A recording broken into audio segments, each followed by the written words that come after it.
D'un point de vue purement commercial, si Noël n'existait pas, il faudrait l'inventer. Catherine Whitehorn, journaliste britannique.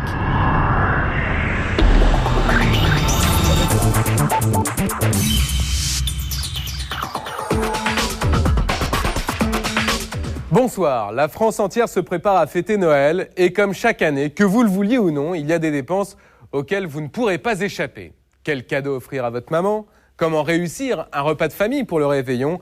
Et puis bien sûr, comment faire plaisir à ses enfants ? Parce que vous allez le voir lors de cette émission, ils ont des attentes très précises et on peut facilement se tromper. Alors Noël, c'est un budget très important puisqu'en moyenne, chaque famille dépense 550 € pour les fêtes. Ce soir, vous allez découvrir les tout derniers produits tendance et ceux qui les ont inventés. Vous allez d'ailleurs voir que derrière ces produits-là, il y a des destins et des aventures hors du commun, sommaires. J'ai demandé qu'on filme. Et la vie, elle est pas comme ça, c'est pas vrai. Il y a des gens qui font pousser des fleurs dans le désert et d'autres, ils les feront jamais pousser. Ce patron fort en gueule, c'est le numéro 1 mondial du petit four. Comment ce fils d'immigré, parti de rien, s'est-il imposé face au grand nom du luxe ? Comment a-t-il conquis l'Amérique ? Ouais. On est à Las Vegas, là. À 3 ans déjà, elle faisait du cinéma. He sounds like a pretty nice guy. Hey, wait, he sounds like a pretty nice guy. C'est l'incroyable histoire des deux jumelles les plus célèbres et les plus riches d'Hollywood. Produits de beauté, poupées à leur effigie, fringues, les enfants se les arrachent à Noël. Comment ces deux gamines ont-elles bâti un empire commercial ? Il va s'en vendre 5 millions d'ici la fin du mois. Mais savez-vous qui se cache derrière le sapin de Noël ? Un château au Danemark, un richissime gentleman farmer et sa mine d'or. Comment va-t-il en vendre 140 000 dans toute l'Europe ?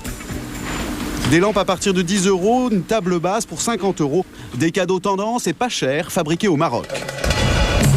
Mais sur place, dans quelles conditions sont-ils produits ? Enquête dans les ateliers de Marrakech. Quel âge as-tu, Ahmed ? Il a 10 ans. Je vous propose d'abord de découvrir une histoire incroyable. Elle s'appelle Mary-Kate et Ashley. Ce sont deux ravissantes jumelles américaines. Elles ont 18 ans et tenez-vous bien, elles sont stars depuis qu'elles sont bébés puisqu'elles sont devenues actrices à l'âge de 9 mois. On n'avait jamais vu ça dans l'histoire du showbiz et aujourd'hui, elles sont à la tête d'un véritable empire commercial. Films, DVD, mais aussi produits de beauté, sans parler des poupées à leur effigie. À elles seules, les sœurs Olsen pourraient remplir toute la hotte du Père Noël. Jean-Michel Grimbert, bonsoir. Bonsoir. Vous êtes le patron de la Grande Récré. On va voir avec vous quels seront les jeux et les jouets qui seront le plus vendus à Noël. Mais d'abord, je vous propose de découvrir l'histoire de ces deux jeunes filles et de comprendre comment on a transformé deux petites filles en une marque de produits pour ados. Regardez, c'est un reportage de Laurent Lesage, Dominique Lecomte, Hervé Dichand et Yvan Demelan.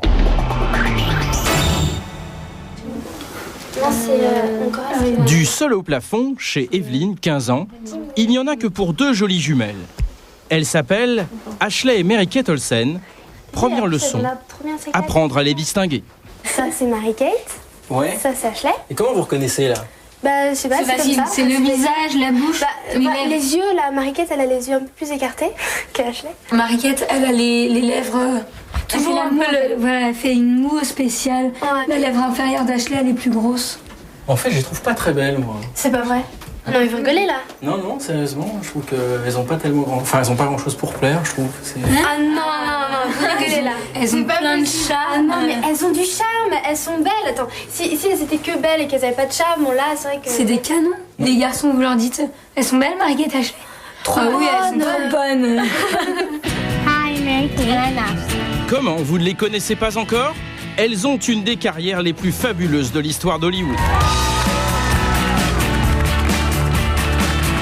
Cette année, elles ont inauguré leur étoile sur le célèbre Walk of Fame de Los Angeles. À côté de Tom Cruise ou de Britney Spears, ces deux gamines de 18 ans ont déjà tourné dans une trentaine de films et des centaines d'épisodes de séries télévisées. Leur nom est devenu une marque, estimée à $1 milliard. Elles sont les plus puissantes jeunes femmes d'Hollywood et aussi les adolescentes les plus riches de la planète.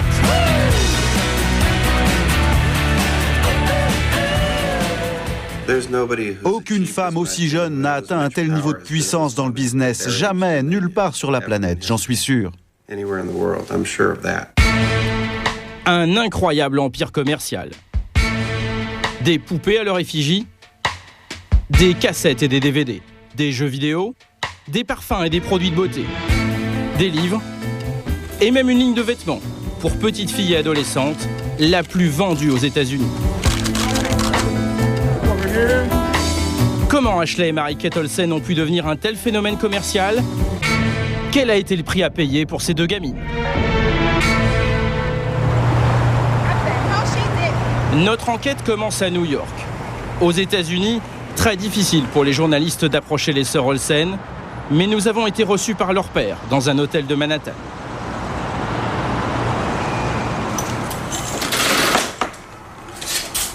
Dave Olsen, 51 ans, un Californien pur sucre. Est-ce que vous vivez à New York maintenant ? Pas moi, non. Je suis juste ici pour les filles, juste pour la semaine. Pour les aider à s'installer. Dave Olsen se consacre à ses filles, tout comme Jill Zimmerman, leur toute première nounou. Je mets mes chaussures, on est à New York. Les plates pour marcher et les talons hauts pour travailler.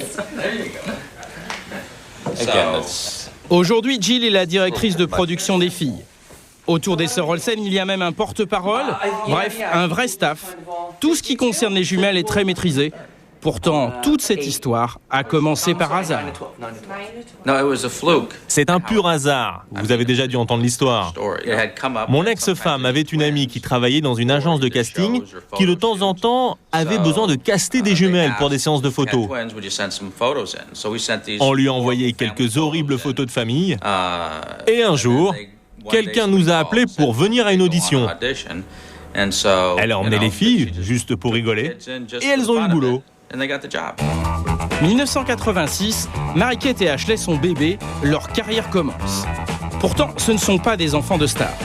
Leur père, Dave Olsen, il avait les cheveux courts et un look de playboy, est un courtier en assurance.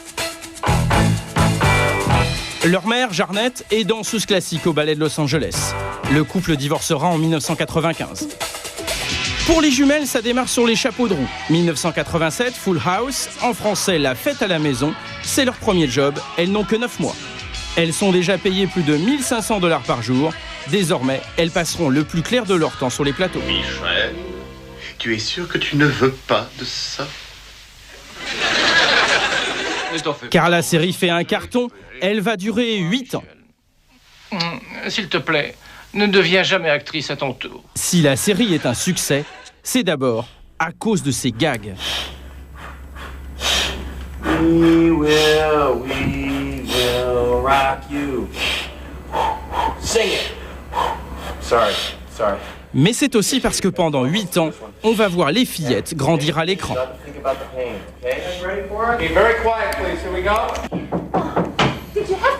Là, c'est Mary-Kate, à l'âge de 5 ans.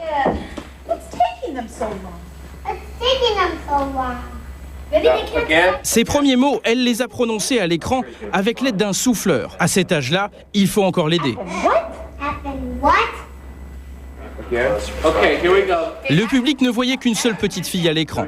C'était là toute l'astuce. Si le réalisateur les a embauchés, c'est parce que la loi aux États-Unis interdit de faire travailler un enfant plus de 3 heures de suite.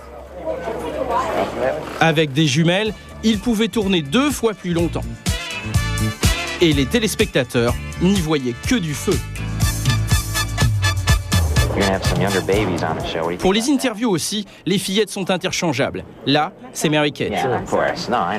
Listen, when you talk to somebody, if you put your hands up all over your face, then he can't see you and the cameraman can't see you.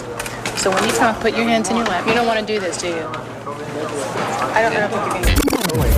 Pas de problème, on la remplace par Ashley. Very nice costume on there. Who are you going to be? Pebbles Flintstone? Sunlight, promo. À 4 ans, les jumelles sont déjà riches et célèbres. 350 000 $ gagnés à L2, pour l'instant, sur un compte bloqué. Argent, pression médiatique, le père doit très vite faire appel à un professionnel. Voiture de sport et lunettes noires, voici l'homme qui va faire des jumelles un phénomène mondial. Vous venez avec moi ? Robert Thorne, 49 ans, un avocat dans le showbiz. Il est spécialisé dans les contrats d'artistes et ça lui réussit. Ça, c'est une super bagnole. S'il habite à Beverly Hills, c'est qu'il a quelques succès à son actif. Je ralentis, je veux pas vous tuer. Quand Dave Olsen le contacte en 90, il s'est déjà fait connaître en travaillant avec des groupes à succès. Exemple, Ace of Base.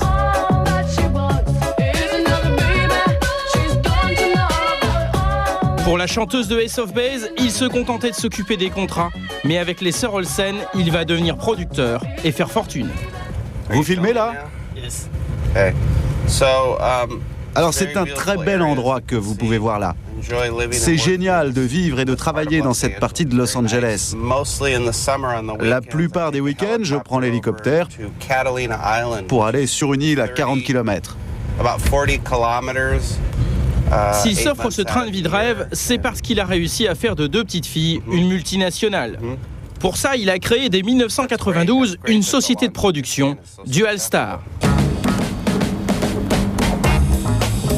Cette société, il la dirige toujours aujourd'hui, à Los Angeles, au 11e et 12e étage de cette tour.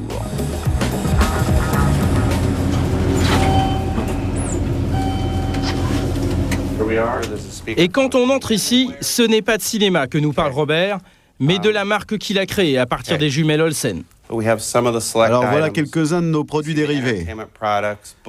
Il y a des bouquins, des poupées à la mode, des accessoires, des calendriers, des posters, des jeux, des magazines, des CD, des lunettes, des montres. Des milliers de références, dont une gamme complète de cosmétiques. Et aussi tout pour la chambre à coucher, des couettes, des couvertures et des oreillers.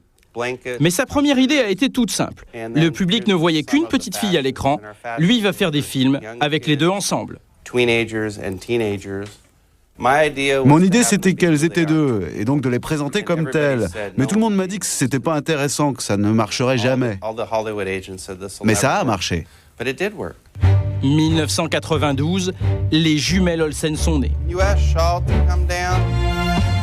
Ils ne se contentent pas de les faire tourner comme des actrices classiques, mais ils montent une société avec elles. À l'âge de 6 ans, sous la tutelle de leur père, elles deviennent les plus jeunes productrices de l'histoire d'Hollywood. J'ai appris que vous aviez une société de production. Vous comprenez ce que c'est être productrice ? Ce qu'elles ne savent pas non plus, c'est qu'à partir de maintenant, elles ne vont plus cesser de travailler. 1992, elles enchaînent les tournages. Alors que les enfants de leur âge vont à l'école, elles étudient entre 2 prises avec des professeurs particuliers. Stronghold or magic. His name is Fluffy. Au fond à gauche, en costume clair, Robert Thorne n'est jamais très loin. D'abord, il les fait jouer dans des petits films d'une demi-heure, à petit budget, qu'il vendra sous forme de cassettes, puis aux chaînes de télévision. Et pour de si petites filles, ce n'est pas qu'une partie de plaisir. And you'll hear me yell, and move, and you dance out, and I'll say, and freeze. You just stop, everybody, put your hands back. Hey, wait. He sounds like a pretty nice guy. Hey, wait, he sounds like a pretty nice guy. Let's give him one more chance. Okay, do you want to hear the music? Yeah. Okay, playback. Funny and move. And freeze. Wait, he sounds like a pretty nice guy. Let's give him one more chance. Okay, let's go again. Évidemment, ça ne marche pas du premier coup. Freeze. He sounds like a pretty nice guy. And move. And freeze.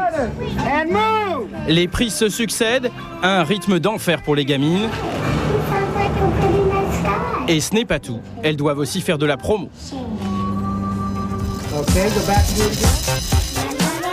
On les déguise en détectives pour passer au journal télévisé.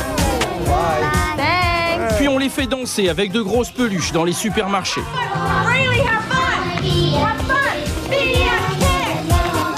Et il faut qu'elles aient l'air de s'amuser.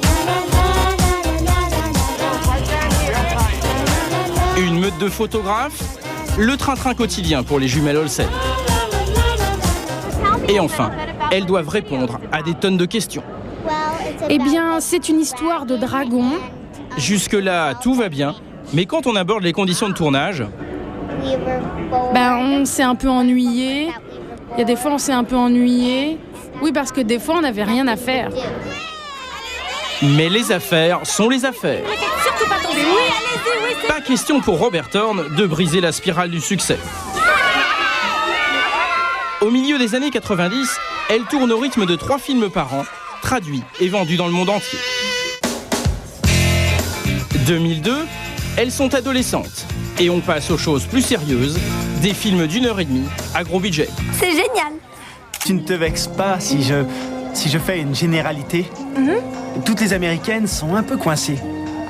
Ça veut dire que tu as connu beaucoup d'Américaines? Le filon des petites filles sages est épuisé, qu'à cela ne tienne, on s'attaque désormais au marché des ados avec des histoires d'amour très chastes pour plaire à l'Amérique profonde. On est vraiment des filles normales. On fait tout comme vous les filles. Très loin des piercings et des nombrils à l'air de beaucoup de stars pour ados, les sœurs Olsen occupent un créneau fleur bleue. Et ça marche. Chacun de leurs films se classe dans les 5 meilleures ventes de vidéos. Robert Thorne ne va pas s'arrêter en si bon chemin. À 14 ans, il les lance dans un nouveau business, la mode. 2001, un grand show à l'américaine retransmis à la télé. Ashley et Mary-Kate lancent leur ligne de vêtements. Merci d'être avec nous ce soir. Alors, on a déjà fait plein de trucs dans notre carrière, mais là, on lance carrément une nouvelle ligne de vêtements et on est sûr que vous allez l'adorer. Leur collection n'a rien de très original. Elle n'a pas coûté bien cher, c'est leur ancienne costumière qui l'a dessinée. Mais c'est encore un joli coup. Leurs fringues sont destinées exclusivement aux fans de leurs films, les ados et les petites filles. Real fashion for real girls. Sur ce marché, la marque est aujourd'hui leader aux États-Unis. Ce jour-là, séance photo à Toronto, au Canada.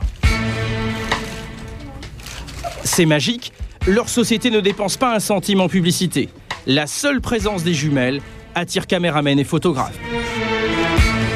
Les actrices sont devenues des VRP. Remember, it's Mary-Kate and Ashley. Real fashion for real girls. Bye.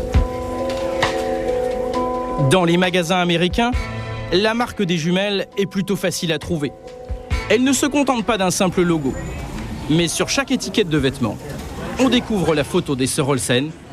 Impossible pour les petites filles de passer à côté.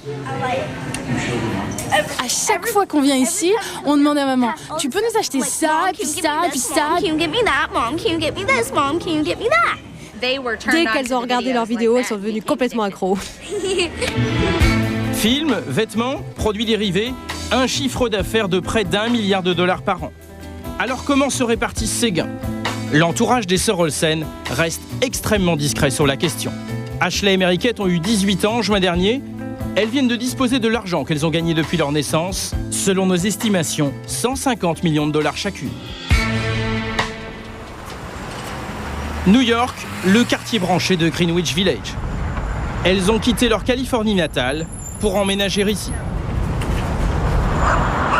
Au bord de la rivière Hudson, elles se sont offert un bel appartement au dernier étage de cet immeuble tout neuf. Plus de 500 mètres carrés pour la modique somme de 7 millions d'euros. Le père Dave Olsen, lui, joue les modestes. Vous avez gagné beaucoup d'argent avec vos filles? Non, j'ai de quoi envoyer mes enfants à l'école. Et j'ai une maison décente et tout ce qui va avec. Pour être plus précis, il est président du directoire de la société de ses filles et grâce aux dividendes qu'elle lui rapporte, il n'a plus besoin de travailler pour vivre. Quant à Robert Thorne, il habite dans cette belle maison à Beverly Hills. Et vous allez voir qu'il n'est pas trop stressé par le boulot. Vous avez une belle maison. Merci. C'est difficile de trouver une telle maison à Beverly Hills? Non, il y en a plein. Non, c'est juste que c'est très cher, mais il y en a plein. Quel était le prix? Je me souviens pas, moi. Je m'attache pas à ce genre de détails. Un détail, le prix? Selon nos estimations, sa maison vaut au moins 2 millions d'euros. Comme chaque matin, Charles, son directeur financier, lui apporte à domicile les affaires du jour. Alors Charles, je lui fais confiance, je signe tout ce qu'il me donne, j'espère juste que je suis pas en train de lui céder ma maison. À chaque instant, le téléphone sonne. À chaque fois, des propositions de contrats publicitaires pour les sœurs Olsen. Sur les chiffres, Robert Thorne, lui non plus, n'est pas du genre très précis. On sait juste qu'il reste copropriétaire de la société. Combien cela lui rapporte-t-il? Mystère. Mais aujourd'hui, les jumelles sont majeures, elles ont la majorité des parts dans la société. Ce sont elles les vraies patronnes. Robert Thorne peut-il un jour perdre son boulot de manager? Est-ce qu'elles peuvent un jour dire qu'elles n'ont plus besoin de vous? Non. Là, il faut changer le journaliste. Non, c'est une bonne question. Mary-Kate, Ashley et moi, on a signé il y a 3 ans un contrat pour 10 ans où je vais rester manager. Par ailleurs, je reste de toute façon copropriétaire de la société à vie, mais en ce qui concerne mon boulot de manager, actuellement, je l'ai encore pour 7 ans. Avec ses dividendes, Robert Thorne possède donc une rente à vie. Du moins, c'est ce qu'il espère. Car la formidable success story des sœurs Olsen sera-t-elle éternelle? Pour les jumelles, tout allait bien jusqu'à ce maudit printemps-été 2004. D'abord, un premier échec. Leur film, Une journée à New York, sorti cette fois au cinéma, est un bide. Et comme souvent, un malheur n'arrive jamais seul. Il y a quelques mois encore, les sœurs Olsen incarnaient des filles modèles, sollicitées pour inciter les enfants à boire du lait. Depuis leur petite enfance, Ashley et Mary-Kate vendent leur image de filles très saines, travailleuses et en bonne santé.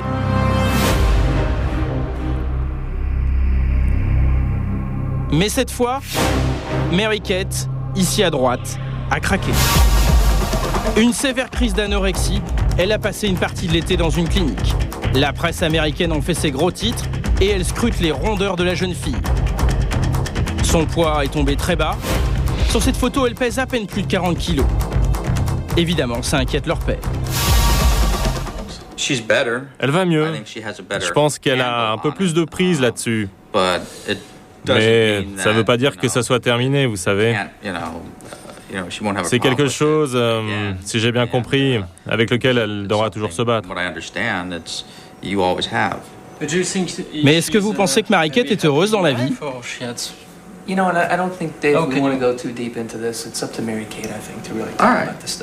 Le porte-parole intervient.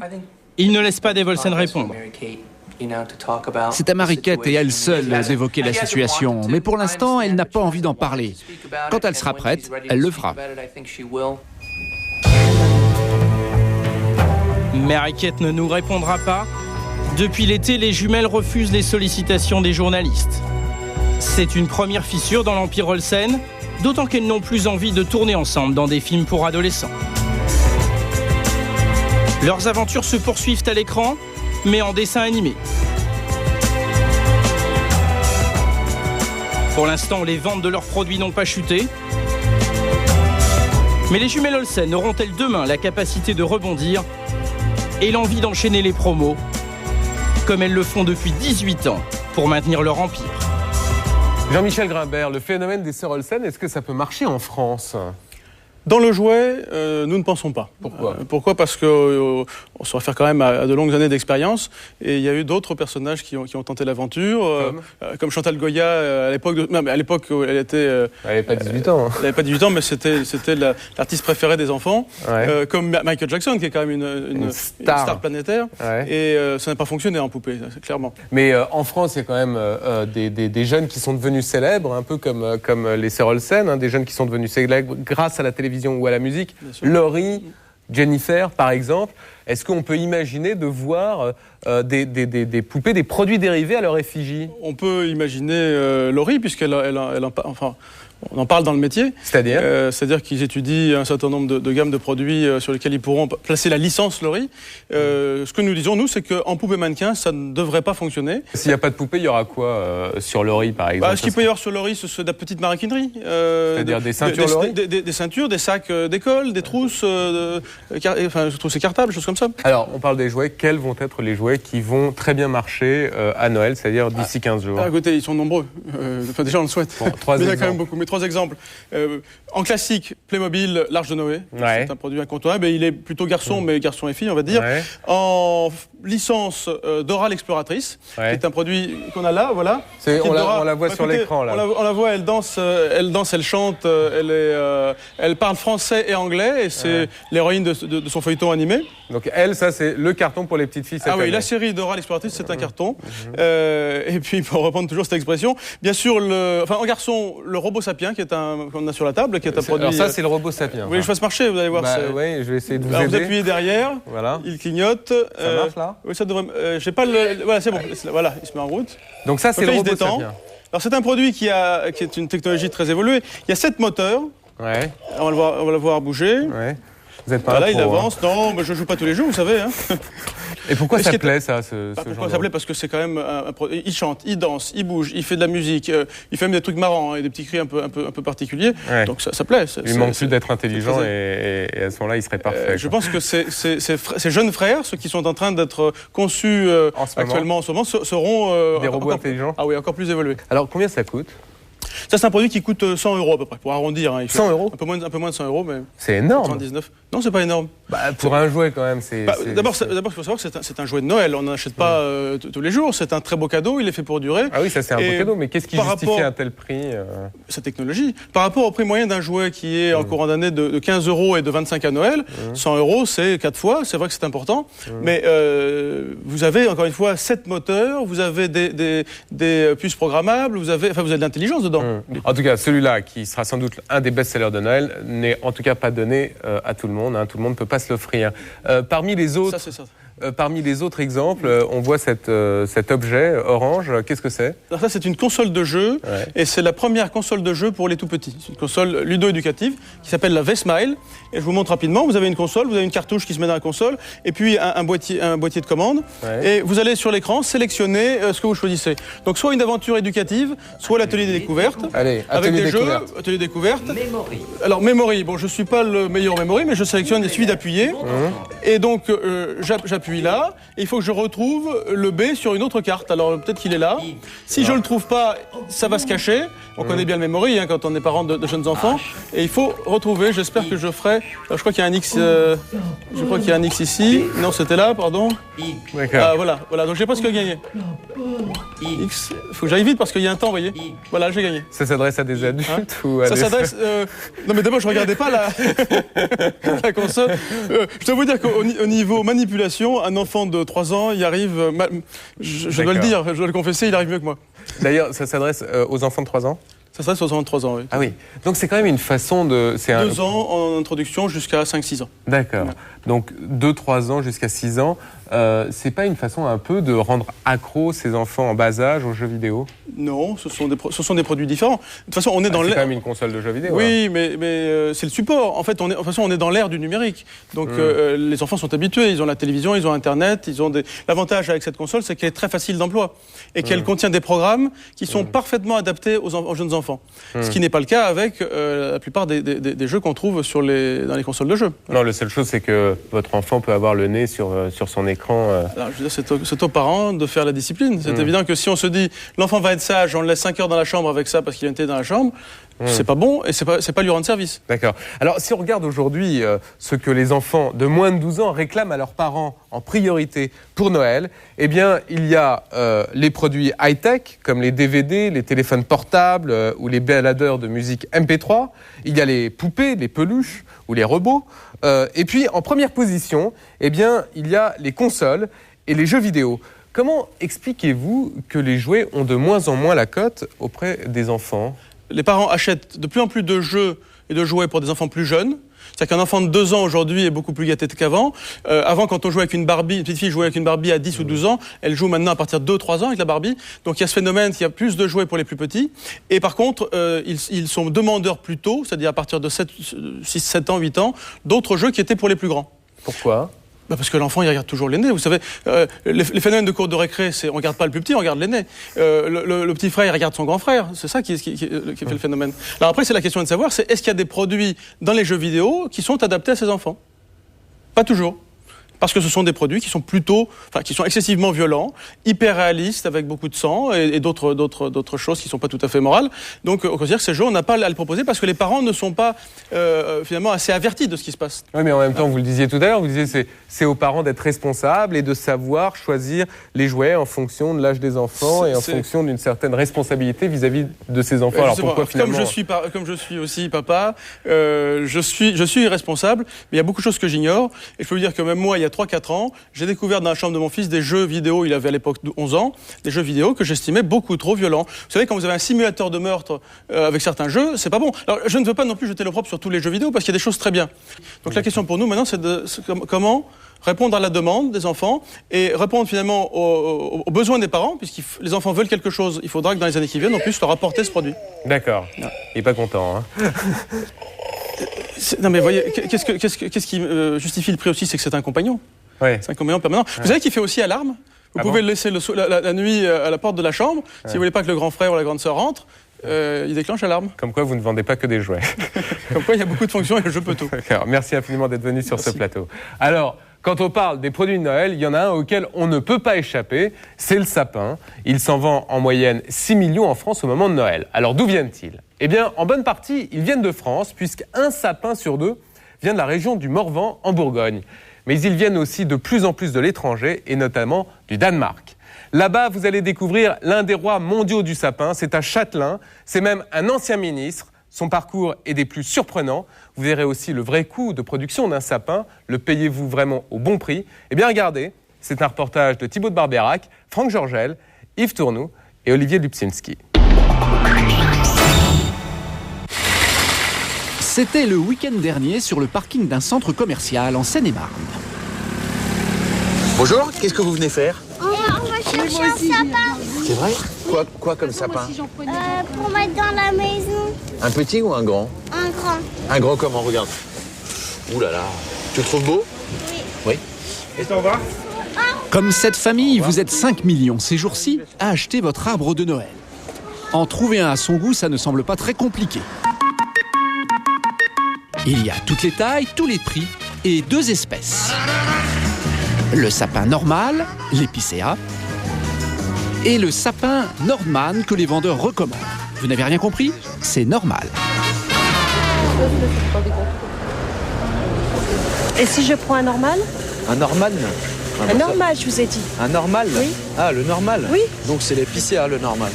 Ben, vous me dites qu'il faut prendre un autre. Ça, c'est un normal neuf. C'est pour ça, alors. Ah, un normal. Ouais, voilà. Pas compris, excusez-moi. Ça, c'est un normal et ensuite on a l'épicéa. D'accord. Donc le sapin basique qui sent le sapin.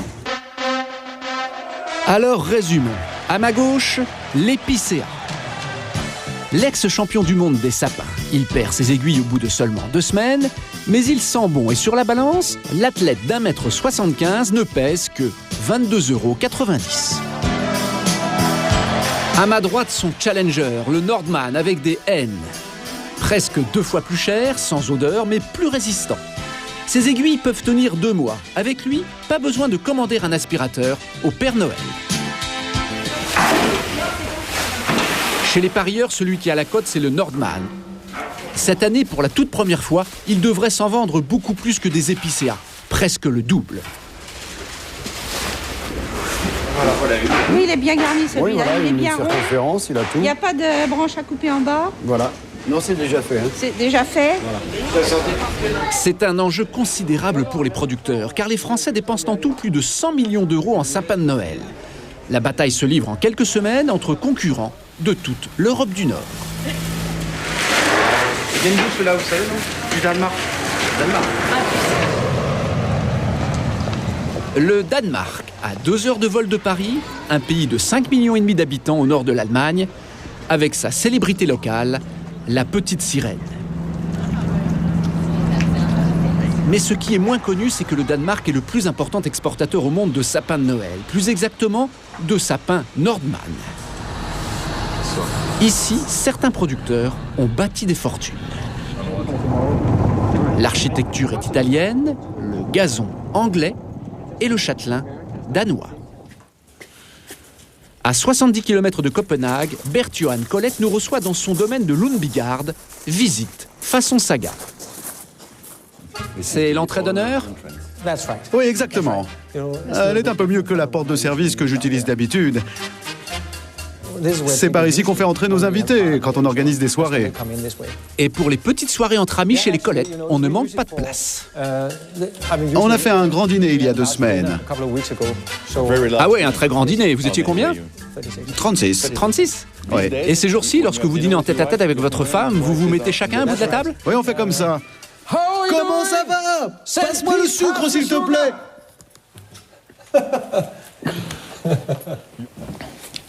Dans la famille Colette, on a les moyens. Alors la femme de Berthe ne lésine pas sur le budget des cours. Ma femme a plein de projets pour acheter des chandeliers, des nouveaux tapis et je ne sais quoi encore. Alors bien sûr, j'ai dit non. Ça coûte trop cher. Berthe Johan est le représentant de la 7e génération des Colette à vivre dans ce château. Chaque génération refait la déco du château alors ? Bien sûr. Vous savez, c'est toujours la même maison depuis des siècles. Alors plutôt que d'en acheter une nouvelle à chaque fois, chaque femme qui arrive dans la famille met sa patte en refaisant la déco. Ma femme l'a fait comme toutes les autres avant elle. Mais la plus grande fierté du châtelain, c'est dehors, sur son domaine qu'on la trouve. Il possède 1000 hectares. Ce gentleman farmer est un des plus importants producteurs de sapins au monde.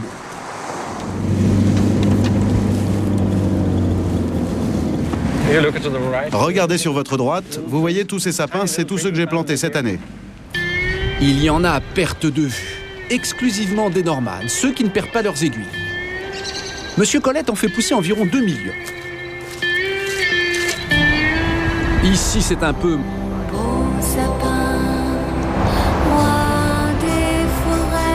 Enfin jusqu'au 15 novembre, car à partir de là...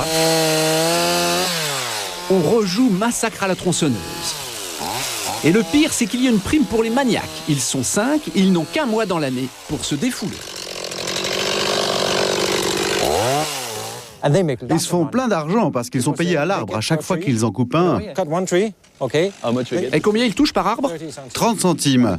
En une bonne journée, ils peuvent en couper jusqu'à 1500 chacun. Ça leur rapporte beaucoup, donc ils travaillent dur. Et quand ils rentrent à la maison, ils vont voir leur femme. Et ils sont comme ça parce qu'ils sont passés la journée entière à tronçonner. Les très bons jours, ces bûcherons gagnent jusqu'à 450 €, de quoi se payer plusieurs séances de kiné. En 4 semaines, il faut couper, emballer, expédier des dizaines de milliers de sapins. Sur l'exploitation, tout est fait pour aller vite. Il y a 10 ans, notre gentleman farmer a inventé ce tracteur qui fait presque tout. En quelques secondes, le sapin est emmailloté, tassé, rangé dans une palette, prêt à partir. Les ouvriers sont obligés de suivre la cadence. Ils font les 3-8 à la danoise, comprenez, les 2-12. On est en haute saison, donc on travaille de 7h à 19h. On travaille 12 heures. Toute la journée, vous soulevez des arbres. Oui, c'est ça. Combien de sapins soulevez-vous par jour ? Environ 1000. 1000 ? Vous devez vous muscler. Ouais, tous les jours je deviens plus fort. Il se muscle et pour cela, il est payé 18 € de l'heure. La cueillette des sapins, donc, ce n'est pas très compliqué. Chez les Colette, cela fait 3 générations qu'on s'y est mis. Mais pour nourrir sa famille, Berthe Johan a bien d'autres activités. Finances, négoces et même politique. Élu 10 ans au Parlement, notre producteur de sapins a fini ministre. C'est une photo de cette époque. Vous voyez, j'ai l'air jeune là. Et pas ministre de l'Agriculture, mais de la Défense. Je passais en revue la garde royale danoise, les gardes qui veillent sur la reine. Vous étiez un spécialiste de ces questions ? Vous étiez militaire ? Ah, pas du tout, j'étais économiste. Mais ils avaient besoin d'un ministre de la Défense et ils ne trouvaient personne. Alors ils se sont dit, on n'a qu'à le prendre, lui. Pourquoi vous avez accepté ? C'était fun. Fun ? Ouais. Fun, c'est une façon de parler. À l'époque, il envoyait des troupes à Chypre et au Pakistan pour faire du maintien de la paix. Tout était difficile, vous savez, la guerre et la paix, c'est difficile. C'était plus difficile que de produire des sapins de Noël. Ah oui, sans aucun doute. Mais en général, les militaires se comportent mieux que les sapins de Noël. Vraiment, eux sont obéissants. Ouais. Eh oui, car le sapin est retors. Toute la difficulté de ce business, c'est de réussir à faire pousser de beaux Nordman, et c'est long. Ça prend entre 6 et 8 ans. Vous allez voir qu'à chaque fois que le producteur investit dans un jeune arbre, c'est un pari risqué. Dans ce champ, en septembre dernier, il a planté 240 000 pousses de sapin. On les a plantés avec un engin spécial, ça en plante à peu près 20 000 en une journée. C'est fou ce qu'on peut faire avec une machine.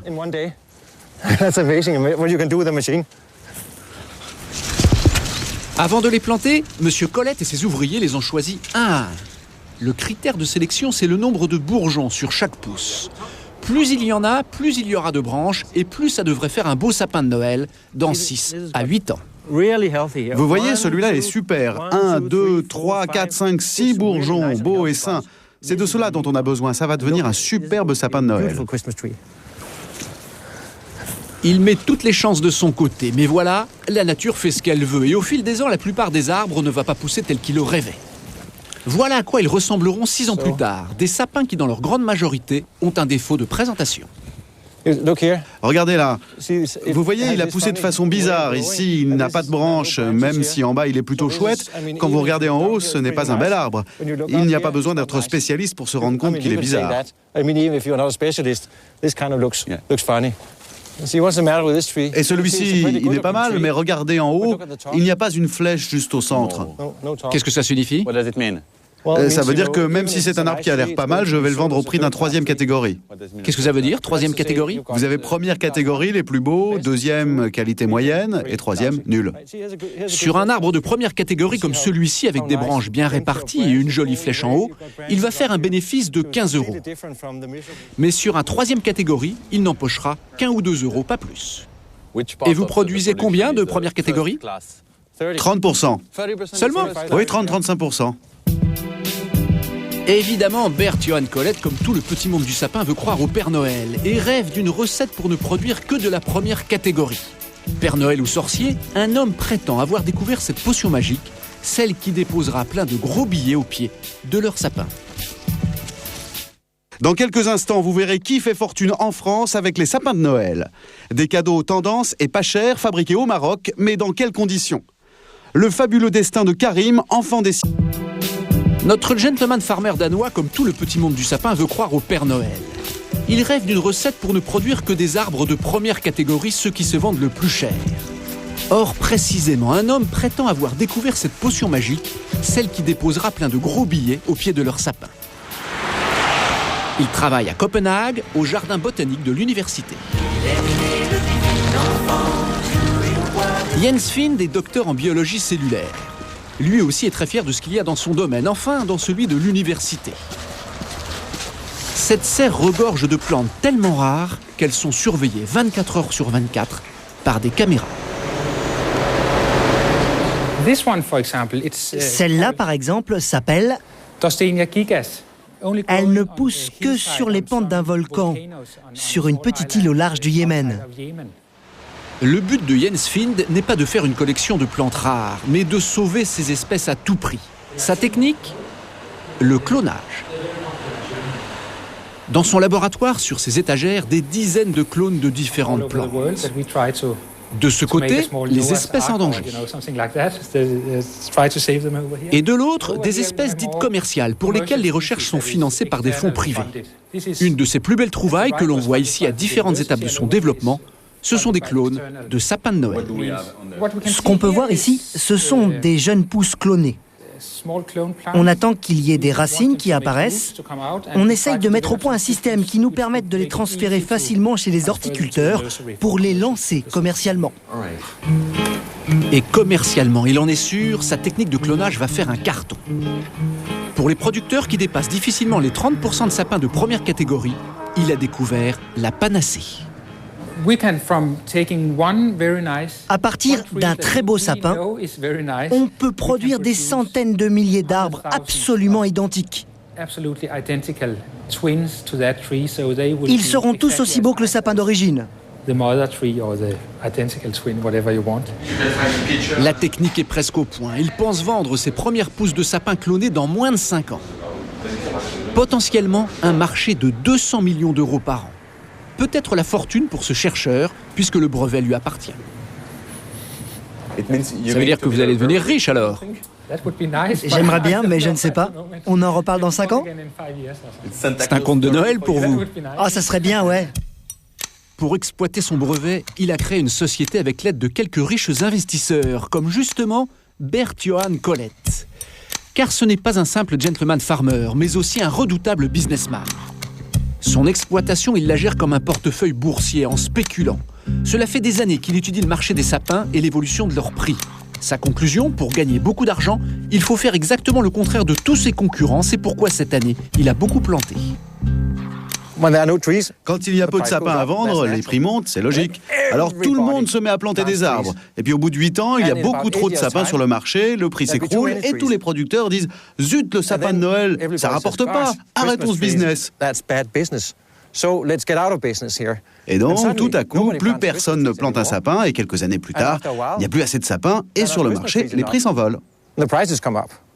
Donc en plantant cette année, vous faites un pari pour dans 8 ans. Évidemment, en ce moment, les prix sont bas, alors personne ne plante d'arbres. Vous êtes le seul ? Ah, j'ai beaucoup planté. Quand les prix seront hauts, je serai l'un des rares à avoir plein de sapins à vendre. C'est pour ça que j'ai planté cette année. Son business est bien rodé. Les prix bas de cette année, il s'y attendait. Il n'a que 60 000 sapins à vendre. C'est très peu comparé aux 400 000 qu'il a plantés en prévision des années fastes.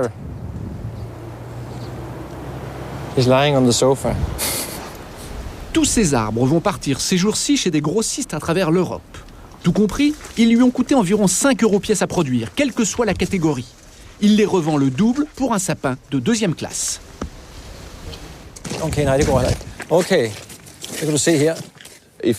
Si les prix étaient hauts, combien pourriez-vous les vendre si c'était une bonne année ? À une bonne année, je peux en tirer 2 fois plus. Cet arbre, je ne le vendrai pas à 10, mais 20 €. Ce sera peut-être le cas dans 8 ans. Peut-être même dans 3 ou 4 ans. Ça veut dire que sur le marché français, les prix des arbres de Noël vont flamber ?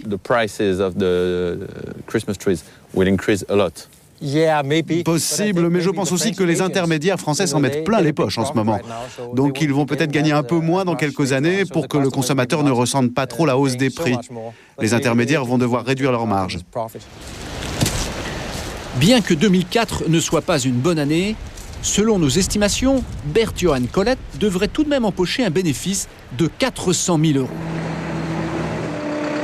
Alors, comme il le prétend, les intermédiaires en France gagnent-ils vraiment plus ?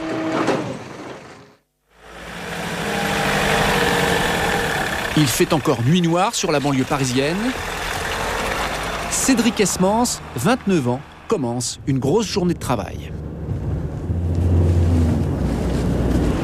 Moi, c'est on va dire 6h, 22h, 23h. Minimum, c'est du 15-16 heures par jour. Et le samedi et le dimanche, puisque les magasins sont ouverts le dimanche. Donc on doit être là tout le temps. Les vacances, c'est après Les vacances, c'est après, ouais. C'est au mois de janvier, les vacances. Si on fait une bonne saison, c'est toujours pareil. Sinon, c'est puni, obligé de rester à la maison. Voilà, sinon c'est ceinture. Pour mériter la plage, pendant 1 mois et demi, il bosse comme un fou. Cédric est un opportuniste. Tous les ans à Noël, il vend des sapins sur les parkings d'hypermarchés. Car très souvent, ce ne sont pas les grandes surfaces qui tiennent ce business, mais des indépendants. C'est bien. Devant, ce que tu as fait, c'est joli. Les sapins sont à lui, les vendeurs sont ses employés. Le chapiteau, il le loue. Ici, c'est sa petite entreprise. Par contre, essaye de mettre quelqu'un, tu sais, quand il y a du monde, mais quelqu'un à chaque fois met des sapins sur bûche toute la vie. Pour vendre un maximum d'arbres, il demande à ses employés de ne pas les laisser en tas, mais de les déballer, tailler le pied et les mettre sur bûche.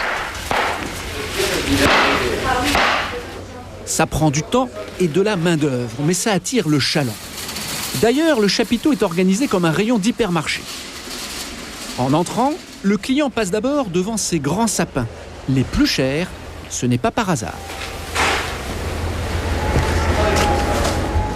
Les gens voient les beaux, enfin les grands, avant, et donnent envie. Alors quand ils arrivent sur les tout petits, ils disent, bon finalement on va retourner sur plus grand. Que si on avait le tout petit, prendrait le petit, ils iraient directement à la caisse. Des méthodes de vente empruntées à la grande distribution, un emplacement exceptionnel pour lequel il reverse à l'hypermarché entre 20 et 30% de son chiffre d'affaires. Voilà comment en 7 ans, Cédric est devenu un des poids lourds du sapin de Noël.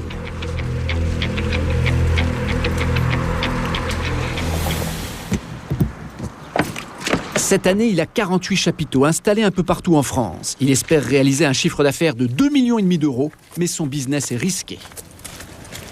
Son QG, ce terrain boueux où sont entreposés ses sapins. Il a acheté un stock de 140 000 arbres. Tout doit partir avant Noël. Merci, ça va? Ce matin-là, 2 camions arrivent de Belgique. Sur chacun d'eux, 1500 sapins. C'est le branle-bas de combat. Tu t'en occupes de celui-là, Luc? Il faut les décharger, vérifier la marchandise et répartir les palettes. Toute la journée dans le froid, ses employés préparent les commandes des chapiteaux, puis les chauffeurs partent livrer. Ouais, t'es pas compté maintenant. T'es pas compté. Il faut que tu décharges super rapidement. Parce que tu peux pas stationner. Non, ils vont te filer un coup de main. Cédric fournit aussi des fleuristes et des jardineries. C'est un quart de son business. En permanence, le portable à l'oreille, il jongle avec les commandes des uns et des autres. On peut la préparer, celle-là, comme ça on l'a dit cet après-midi. Et ça n'arrête jamais. C'est vos clients qui veulent être livrés le plus vite possible ou quoi? Ouais. Qui nous avance des livraisons. Donc, il m'a appelé hier soir pour être livré cet après-midi, au lieu de demain. Donc, faut qu'on accélère les préparations de commandes pour... Ils veulent tous être livrés en même temps? Bah, souvent, c'est ça. Souvent, c'est le problème. Saint-Germain, c'est prêt? C'est Div qui l'a préparé. Hein. À condition de travailler vite, ça n'a pas l'air très compliqué. Mais vous allez voir qu'il faut peu de choses pour que sa saison soit ratée. Cet après-midi, il a rendez-vous avec son plus important fournisseur, un grossiste belge. Donc c'est surtout par rapport aux 2 camions qu'on doit faire la semaine prochaine. Donc il te reste à Cheptainville le 14 et le 17. En bleu, 14. Mais en suspens. Tu mets en suspens pour l'instant et on voit ça, on y verra plus clair lundi. Cédric doit décider s'il lance une commande supplémentaire de sapins ou si son stock actuel est suffisant. Il me pose problème. Ça, non. C'est une loterie, ouais.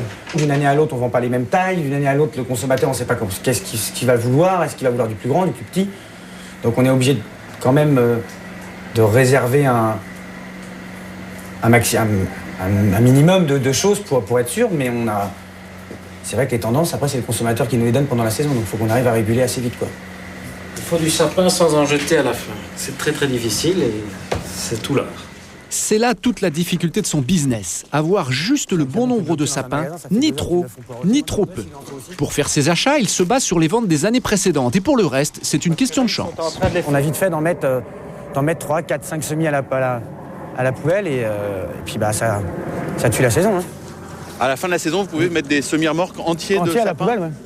Ça vous est déjà arrivé? Ah, ça m'est arrivé l'année dernière. Vous en avez mis combien? L'équivalent de 5-6 000 arbres. 5-6 000 arbres Parce que vous étiez gouré dans vos prévisions? Parce que je me suis gouré dans mes prévisions. Car tous les arbres que Cédric commande, il doit les payer. S'il lui en reste sur les bras, le 24 au soir, ce sera pour sa pomme et ça fait mal. Au revoir. Merci pour tout. 6 000 arbres à la poubelle, c'est au moins 60 000 € qui partent en fumée. Ok, merci d'être venu, bon retour. Cette année, s'il ne se trompe pas dans ses prévisions, il espère dégager un bénéfice net, tout frais payé d'environ 100 000 €. Ah, c'est bien des Belges. Et après ses vacances, il reprendra son activité des beaux jours, une autre petite entreprise un peu spéciale. Il a eu l'idée de récupérer chez les fleuristes les chariots métalliques à roulettes comme celui-ci qui sont consignés pour les rapporter chez les pépiniéristes. Alors au pied du sapin, justement, on a vu tout à l'heure les jouets qui allaient faire un malheur cette année. Mais qu'en est-il des cadeaux pour les parents, les cadeaux pour les adultes? Alors il y a bien sûr les vêtements, les livres ou les CD qui vont encore cartonner cette année. Mais il y a aussi tout ce qui touche à la déco. Et la tendance, en ce moment, c'est l'artisanat marocain. Plats en terre cuite pour 15 €, lampes en fer forgé pour moins de 50 €. C'est plutôt original et surtout, ce n'est pas très cher. Alors vous allez maintenant découvrir comment des marchands français ont mis la main sur cette filière, à quel prix et dans quelles conditions sont fabriqués ces produits. C'est une enquête de Véronique Blanc, Marc Saint-Sauve, Hugues Bollot et Xavier Barthélémy. Les palmiers, ça la change des pommiers. C'est un copain à Essaouira qui a une maison d'hôte. Depuis qu'elle a quitté sa Normandie, Laurence Corsin a une nouvelle adresse qui a de quoi faire rêver. Elle habite Marrakech. Voilà, donc ici c'était un endroit de terre battue où il n'y avait rien. Piscine, Jardin exotique. J'ai fait ça au fur et à mesure des années. Avant d'atterrir ici, jamais elle n'aurait pensé avoir un tel train de vie. Avoir une maison, je crois, un petit peu plus jolie. Elle affirme pourtant ne pas rouler sur l'or. Mais au Maroc, la vie est 8 fois moins chère qu'en France et elle y a pris goût. Ça fait longtemps que vous habitez ici? Ça fait 12 ans. 12 ans dans cette maison-là? Oui. 12 ans qu'elle vit confortablement de son savoir-faire. Laurence est artiste. Elle dessine des meubles et des lampes, souvent d'inspiration africaine. Vous montrez-nous quelque chose de très spécifique de chez vous. C'est quoi? Pratiquement tout est spécifique. Par exemple, ça.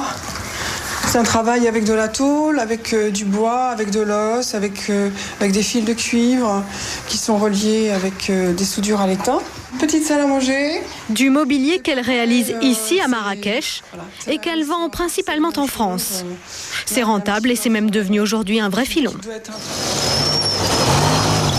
Pour Laurence, l'histoire commence il y a 15 ans, lors d'un voyage au Maroc. Elle découvre en se promenant dans le souk que l'artisanat y est particulièrement développé. Les Marocains sont très doués pour les poteries, mais pas seulement. Derrière cette porte, à l'intérieur du marché, les petites boutiques exhibent tout le savoir-faire ancestral du pays. Le travail du cuir avec les fameuses babouches, mais aussi le travail de la peau de chèvre avec les lampes. Laurence, elle, a été tout de suite attirée par la poterie. Vous avez commencé par quel genre, vous? C'était ça, mais c'était pas tout à fait comme ça, en fait. Son idée, réaliser des assiettes du même genre, mais avec des motifs plus modernes. Puis les faire fabriquer ici pour les revendre ensuite en France. Au début, elle travaille à distance depuis sa Normandie natale. Voilà, l'histoire a commencé comme ça. Elle a commencé de Normandie, parce que je faisais ça de France. Et petit à petit, les voyages devenant de plus en plus près les uns des autres et réguliers. Le climat de la Normandie étant de plus en plus humide, j'ai eu envie de soleil, de raccourcir les trajets et d'inverser, de m'installer ici, d'être près des gens et d'aller en France de temps en temps. Voilà. Évidemment, faire fabriquer au Maroc, ça a aussi l'avantage d'être très bon marché. Ça se voit même dès le souk, où les prix restent attractifs malgré la présence de nombreux touristes. Enfin, mieux vaut savoir négocier un peu. Attends, Miss France, attends. Tu m'ajoutes la moitié de la boucle, tu m'as dit 50 €. Et alors, vous avez imaginé un jean. On a donné ça cadeau. Ça, c'est 45. Ça, c'est cadeau. Voilà. Le tout, 50. Merci, vous êtes sympa. Maintenant, on fait écouter. Quand tu es sympa, moi, je casse la baraka. Là, vous avez 45 plus 10, ça fait 55. Allez. Mais j'ai que ça. 50. Ça y est. Qu'est-ce que je fais là, moi? Le monsieur, il va donner. Toi, tu donnes 50, le monsieur, il va donner 5. Allez, ça fait 55. Donne, monsieur, donne. 55 € pour toute cette vaisselle. Ces touristes auraient pu obtenir moins cher. Mais c'est déjà pas mal, comparé à nos prix français. Jamais de guide. C'est mieux comme ça. D'accord. À votre avis, c'est une bonne affaire que vous venez de faire ou quoi? Oui, c'est prédonné vraiment. Oui, c'est vrai, grâce à Miss France. Miss France, oui. Joli, pas cher, le tout à 3 heures de Paris. La tentation est grande d'en rapporter des cargaisons en France. Et pourquoi pas d'en faire un petit business. Mais sans aller jusque-là, déjà certains particuliers pour leur intérieur importent des objets marocains en quantité impressionnante. Ils aiment leur dallage en pierre de taille, leur décoration bourgeoise et leur cheminée monumentale. Mais quand ils passent à table, Daniel et Thierry Rigaud changent d'ambiance. Sur la table, toute la vaisselle est marocaine. Ça sent bon l'Afrique du Nord, une région qu'ils connaissent bien pour avoir vécu 4 ans en Algérie. Comment? Le tagine, tu me l'arrêtes, il doit être cuit. Et de cet artisanat exotique, on n'en trouve pas que sur leur table. Le canapé, là, il vous l'a fait faire là-bas? Oui, on l'a fait faire là-bas. Donc les socles en bois par un menuisier, oui. Les matelas en laine et le tissu que j'ai choisi dans les magasins à Casablanca. Et on a fait faire les coussins par un petit artisan où on était en vacances à El Jadida. Le service à thé. Pour ramener tous ces meubles, voici comment les Rigaud procèdent. Comme ça, au Maroc, tous les ans, ils partent en vacances au Maroc en voiture et au retour, ils la chargent comme un mulet. L'an dernier, la carrosserie a même un peu souffert. C'est pratique. Ah oui, ça, le toit était enfoncé. Enfoncé. Mais bon, une voiture, il faut que ce soit utile et que ce soit pratique. Et donc tout le canapé était Ils posé profitent dessus. donc de leurs vacances pour se meubler à bon marché. Elles étaient pas Mais pour ceux qui veulent en faire un vrai business, est-ce aussi simple? trop important. Une chose est sûre, le marché est là. La décoration marocaine, depuis quelques années, on en trouve partout. Dans des boutiques de décoration branchées comme celle-ci, et même dans la grande distribution. Le Maroc a vu ses exportations d'artisanat augmenter de 30% en 4 ans. En tête du hit parade des ventes en ce moment, les lampes et les meubles en fer forgé. Un marché qui fait le bonheur de toute une série d'intermédiaires français. Mâcon, c'est là où habite Stéphane Jacot. Avant, ce jeune homme de 32 ans vendait du téléphone portable, mais il y a 2 ans, ses boutiques ont fait faillite. Stéphane a cherché un nouveau créneau et a investi toutes ses économies, 60 000 € dans l'artisanat marocain. Donc nous voici arrivés à Marrakech. Voici son magasin. Mais ce qui lui plaît surtout, c'est d'aller chercher lui-même sa marchandise au Maroc. J'ai découvert le Maroc par le biais d'un voyage, comme un touriste lambda traditionnel avec mon épouse, pour partir se reposer une 8aine de jours. Et lors de l'arrêt de mes activités professionnelles, j'ai réfléchi et mes 2 moteurs, en fait, étaient le voyage et le plaisir. Les deux sont de la même taille. Aujourd'hui, Stéphane vend des babouches. D'accord. Et donc, en fait, vous aimeriez la rouge? Mais aussi des appliques murales. Celles que va prendre ce monsieur sont à 63 € la paire. On avait regardé de façon à ce que vous ayez C'est plutôt assez original au niveau décoration et coloris. Et ça reste dans des niveaux de prix relativement bas par rapport à ce qu'on peut trouver en décoration. Merci pour tout, au revoir. Ils ont le sentiment de ne pas payer cher. Mais ils ignorent combien Stéphane, lui, a acheté ces objets. Nous démarrons à un prix de 10 € pour les plus Les lampes, c'est son produit star. jusqu'à environ 45-60 € pour ce Très loin, devant les célèbres plats à sur le tagine. vrai tagine marocain, en terre cuite. Le modèle qui vend le plus, c'est celle-ci, la diamantin. coûte combien? Appelée comme ça en raison de sa forme qui ressemble à la pierre précieuse. Soldée actuellement à 60 Elle se vend 55 € ou plus, selon les modèles. Montrez-nous d'autres lampes. D'autres types. À quoi correspond ce prix? Sous forme de Combien chaise, Stéphane les achète-t-il au Maroc? pieds de table, différents objets mobiliers. La mosquée de la Koutoubia, la célèbre place Jamel Fna. Stéphane débarque à Marrakech 6 fois par an pour acheter toute sa marchandise. Et déjà, ce n'est pas l'hôtel qui lui coûte une fortune. Vous payez combien ici? Je dois payer, ça doit être l'hôtel le moins cher de toute ma vie, puisque je dois payer 100 dirhams avec le petit déjeuner. Ce qui fait 10 €. Correspond à 10 €. Ce matin-là, il prépare un rendez-vous avec un nouveau fournisseur de lampes qu'il veut tester.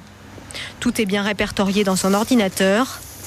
Il doit trouver exactement les mêmes modèles que ceux qu'il vend déjà à Mâcon. Stéphane est organisé. Pour se déplacer dans Marrakech, il a une petite astuce qui lui permet de gagner un temps fou.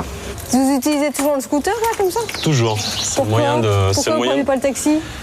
Parce que le taxi, je vais dans des endroits parfois un petit peu reculés de Marrakech, où on perd beaucoup de temps à attendre les taxis.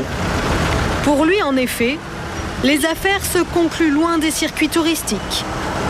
Il affronte donc les embouteillages, puis se faufile au travers de petits marchés.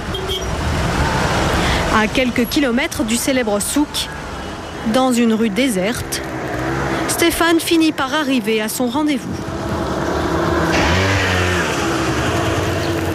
L'homme avec qui il doit négocier n'est pas encore arrivé. Stéphane va donc en profiter pour faire un tour dans l'entrepôt. Des femmes sont en train de finir des lampes. Ça tombe bien, c'est ce qu'ils recherchent. Moi, je viens ici principalement pour la lanterne. La lanterne Voilà. comme il y a La lanterne là-haut, en verre, voilà, complètement. La lanterne marocaine, qui est un de nos produits phares, puisqu'on travaille énormément sur la lumière. Et aujourd'hui, nos volumes sont en train d'augmenter considérablement et on est obligé de répartir les risques et les charges de travail dans différents ateliers.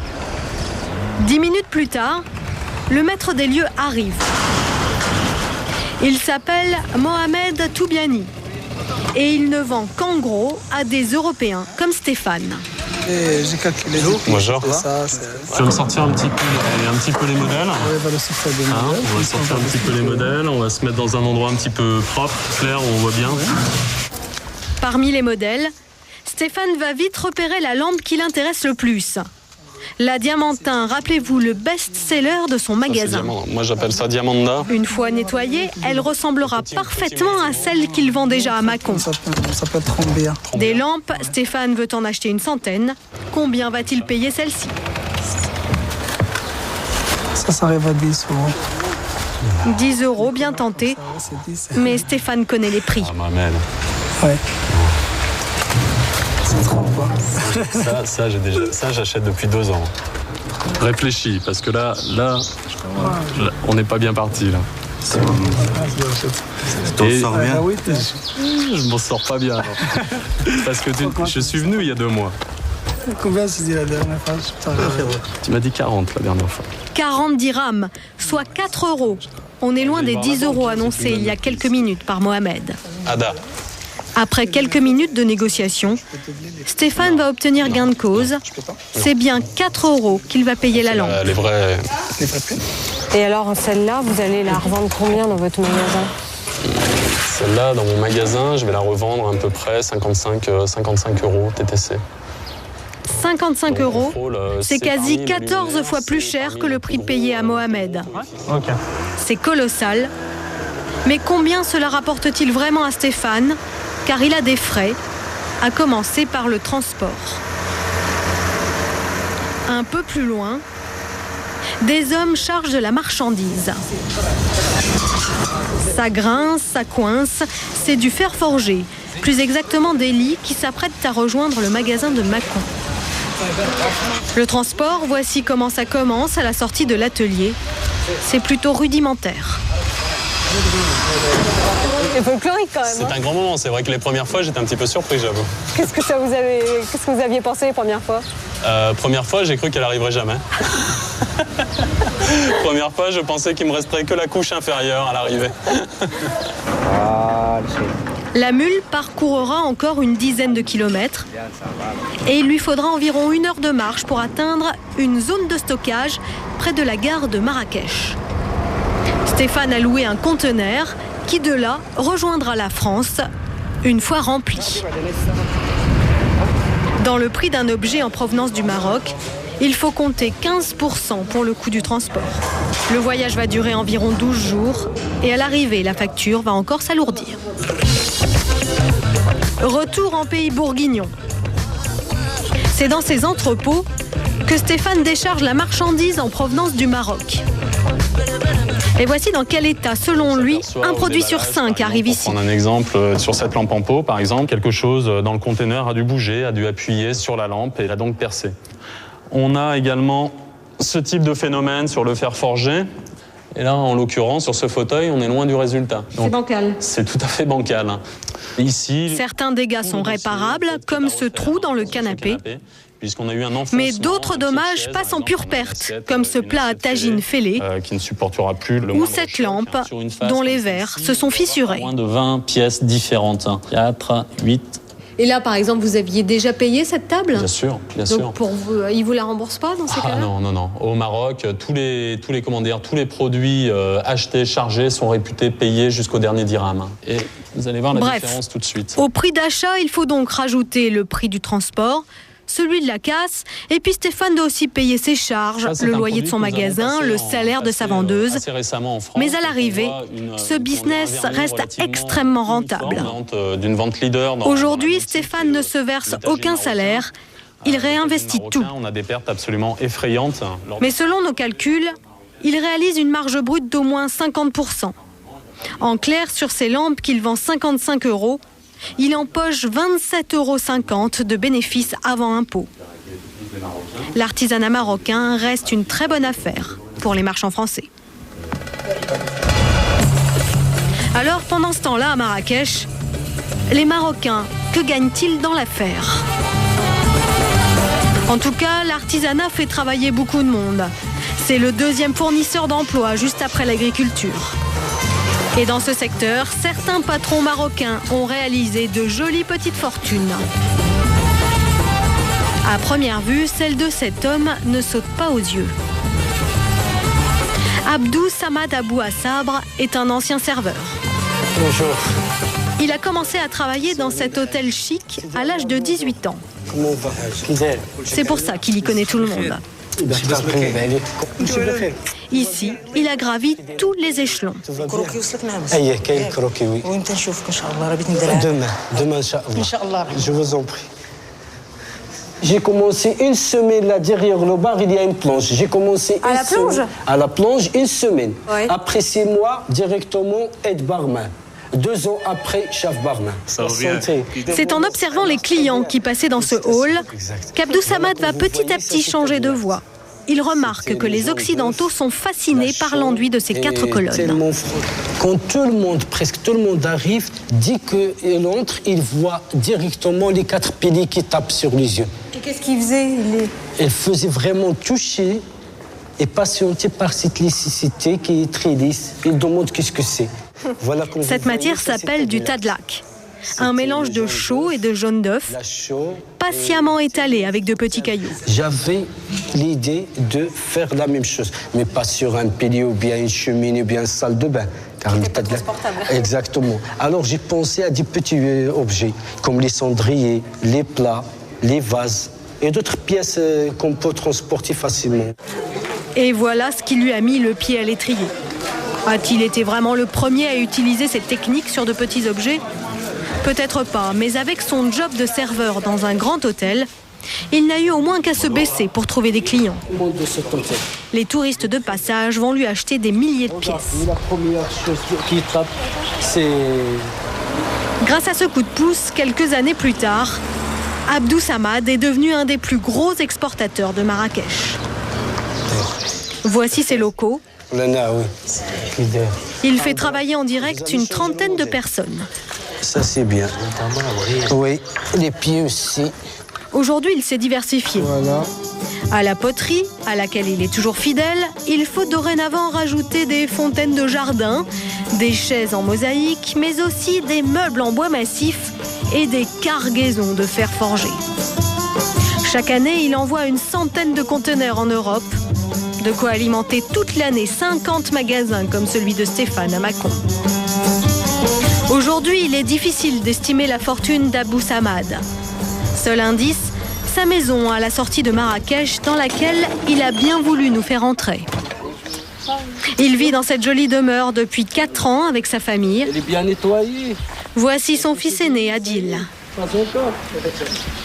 Madame Najat. Et sa femme, Najad. C'est là où nous vivons tous. Comme vous voyez, un petit salon pour les invités. Une maison pour Marocains aisés. Mais la médaille a aussi son revers. Exactement comme le style marocain. Comme vous voyez, il y a maison. Ce jour-là, nous retrouvons Laurence. L'avoir fini. Oui, et bien fini parce que celle-là, je te l'ai rendue parce qu'elle était trop mal faite. Elle est avec le chef artisan qui lui fabrique ses meubles en tôle. Laurence n'a pas d'atelier en propre. Elle sous-traite tout. Nous l'accompagnons lors d'un de ses contrôles de routine. À cette occasion, nous avons pu mesurer les conditions de travail au Maroc. Elles sont très loin de nos références européennes. Aucune sécurité minimum n'est assurée. Les artisans travaillent à même le sol. Les fils électriques courent n'importe comment. Au Maroc, il y a pourtant bien un code du travail qui est très calqué sur le nôtre, mais les artisans n'y sont pas soumis. En revanche, une nouvelle loi interdit le travail en dessous de 15 ans. Ici, difficile de connaître l'âge de certains travailleurs, et le chef artisan connaît bien la réponse à donner aux Occidentaux. Quel âge il a, le... Celle-là Non, le... Tu fais combien de filmer 20 ans, 19 ans. 20 ans. 18, c'est un montage. Montage, ouais. 18. Ça va? Ça va. Ils sont genoux, là, les gamins, à l'intérieur. Ouais, je sais pas quel âge ils ont. Ils prétendent avoir 18 ans. Ouais, c'est ça. Ouais. Ils ont peut-être 15 ou 16, je sais pas. Ouais. Au début, j'avais des petits qui devaient avoir 8 ans. J'ai une petite fille qui, à l'époque, avait le même âge. Donc, on a vite fait le rapport. Ça fait un peu mal. Donc, bon, je lui ai demandé de ne pas garder tous ces petits-là. Je vois plus de petits. Je vois des très jeunes. C'est un progrès. En même temps, je comprends que bon, le pays est dans ce système. Je ne peux pas le changer. En effet, Faire travailler des enfants au Maroc reste une tradition ancestrale. Dans cet autre atelier, à côté des adolescents et des adultes, regardez ce petit ouvrier au polo blanc. Il est en train de coller des bouts de cuir qui se retrouveront sur des babouches. Nous n'avons pas pu connaître précisément son âge. Mais quelques mètres plus loin, nous avons pu discuter avec Hamed.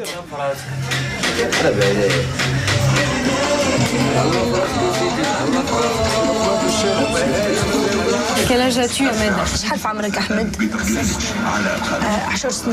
10 ans. Il a 10 ans. Voilà, il est né en 93. Au fait, il a 11 ans. Voilà. Et il travaille là depuis quand? 6 mois, ça fait 6 mois. Depuis 6 mois, Hamed est devenu un pro de la ceinture. Son boulot, couper des lanières de cuir avec des ciseaux bien trop grands pour lui, puis coller les morceaux ensemble. Son travail ne fait pas partie des plus pénibles. N'empêche, Hamed n'a que 11 ans et aujourd'hui, parce qu'il ne va pas à l'école, il ne sait ni lire ni écrire. Évidemment, il n'est pas déclaré. Hamed ne touche que 170 dirhams par mois, 10 fois moins que le salaire minimum du pays. Le travail des enfants dans l'artisanat traditionnel, c'est monnaie courante. C'est ce que dénonce Karima Mkika. Elle est présidente d'une association qui leur vient en aide. Et elle a du pain sur la planche. Il y a quand même énormément de problèmes entre l'employeur et ses enfants. Et quel genre?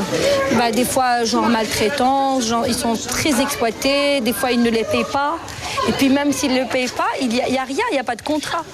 Donc, ils ne peuvent pas se retourner, évidemment, les enfants, ils ne peuvent rien dire. Bien sûr, c'est un enfant. Ouais. Et si jamais il commence en revanche à être un petit peu revendicateur, qu'est-ce qui se passe? Il va le renvoyer. Et il va prendre un autre enfant. Exploitation des enfants, conditions de travail déplorables, tous les importateurs sont un jour confrontés à ce problème. Ce soudeur, par exemple, travaille pour un artisan qui revend ses produits à Stéphane Jacot, le Mâconnais. Sans masque à soudure, il est en train de s'abîmer irrémédiablement la vue. Avec des normes de sécurité et d'hygiène plus drastiques, c'est sûr, l'artisanat marocain serait beaucoup plus cher, mais ça n'arrange pas grand monde. Si demain matin, je suis certain qu'en boutique, je propose un canapé, admettons, à 1 500 €, dans le respect le plus strict des lois sociales, etc. du pays, et le même modèle à 750 €, je vous laisse deviner ce qui va se passer.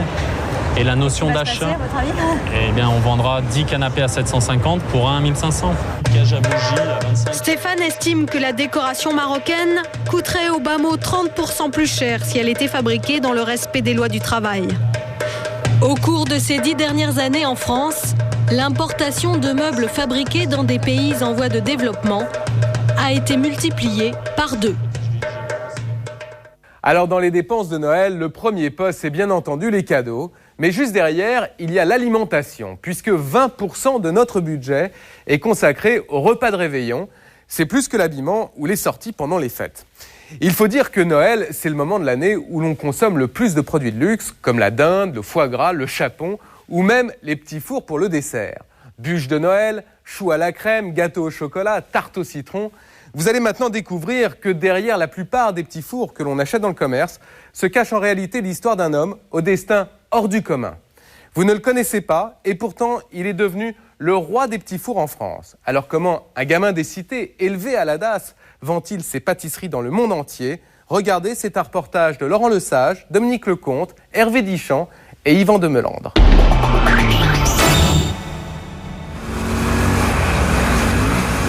Quand il était gosse, il n'imaginait pas qu'il pourrait un jour réaliser tous ses rêves. Devenir riche, avoir une belle moto, vivre au bord de la mer, en Normandie, dans une très belle maison.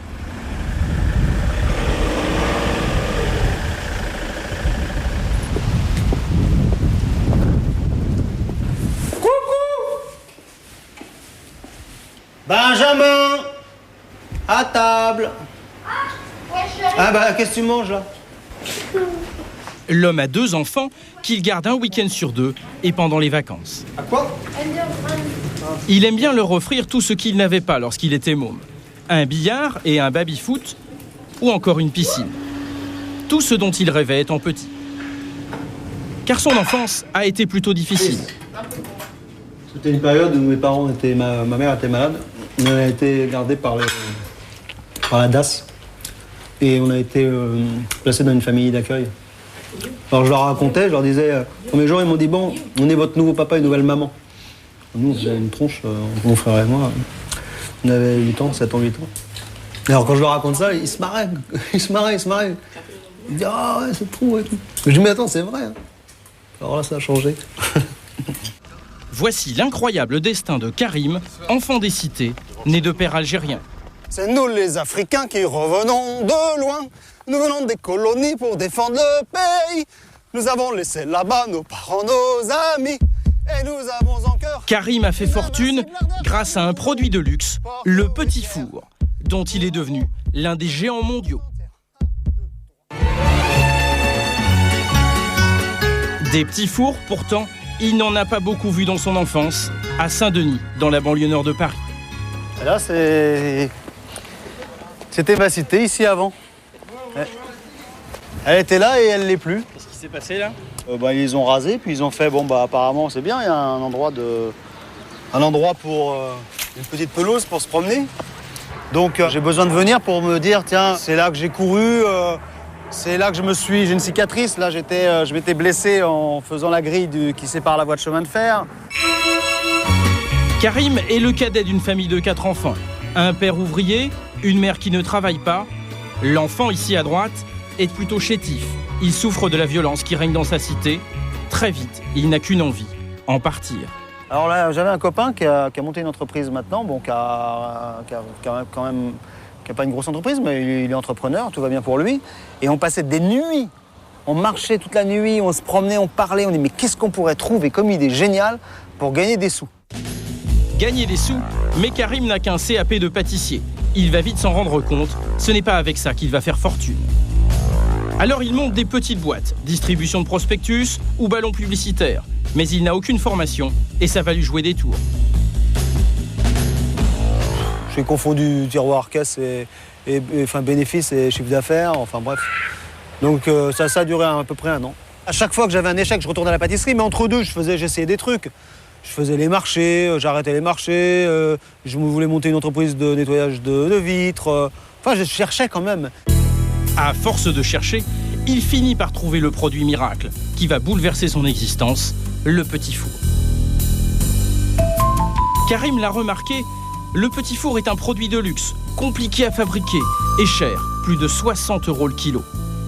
Et il va trouver une idée toute bête pour faire baisser les prix. Le gamin des cités n'imaginait pas qu'il s'attaquerait un jour à un marché tenu par les grandes maisons de gastronomie. Ediard, Fauchon, Le Nôtre ou Dalloyau, leur point faible à ses yeux, ils vendent les petits fours trop chers, et pour cause. Chez Dalloyau, par exemple, en cuisine, c'est un travail de haute précision, du cousu humain. Pour ce petit four, il faut comprimer une framboise entre 2 madeleines en prenant soin de ne pas l'écraser. Le prix, c'est d'abord celui de la main-d'œuvre, des ouvriers hautement qualifiés. Ce sont des chefs pâtissiers et il faut les payer entre 2 et 3 000 € par mois. Regardez comment ça se passe pour l'Opéra, le best-seller de la maison. Une couche de chocolat, une couche de biscuits, bien pressé, puis un nappage de café. Au total, 6 opérations. Et la cerise sur le gâteau, une touche de feuille d'or au pinceau. Attention, c'est du vrai. Ah d'accord, ça c'est la feuille d'or. C'est la feuille d'or, voilà. D'accord. C'est ce qui permet de finir l'opéra. Handicap supplémentaire, impossible de produire ces petits fours à grande échelle. Ce sont des produits frais, périmés au bout de 24 heures. Alors Karim va s'y prendre autrement. Aujourd'hui, il savoure sa réussite en pilotant un hélicoptère qu'il loue très souvent pour ses déplacements. Il y a 15 ans, il avait seulement un petit atelier en banlieue parisienne. Désormais, il dirige cette usine à Saint-Valery-en-Caux et il gagne salaire et dividendes 50 000 € par mois. Son idée, trouver un moyen de produire des petits fours moins chers, en grande quantité et qui puissent se conserver pour être livrés dans toute la France. Résultat, Il dirige une entreprise de 400 personnes et une vingtaine de cadres, toutes ces blouses blanches. Et plus de performance, en gros. Donc, j'avais pas vu arriver le fait qu'on était un peu à sature. Ici, on est très loin de la cuisine d'Aloyau et de ses chefs pâtissiers. Bienvenue dans l'univers de l'industrie agroalimentaire. Voici ces lignes de production. On y travaille à la chaîne. Cet ouvrier fait des tartes au citron. Il en fait plus d'1 millier à l'heure. Là, ce sont des tartelettes aux abricots. L'ouvrière doit poser 4 morceaux de fruits par gâteau, pas un de plus.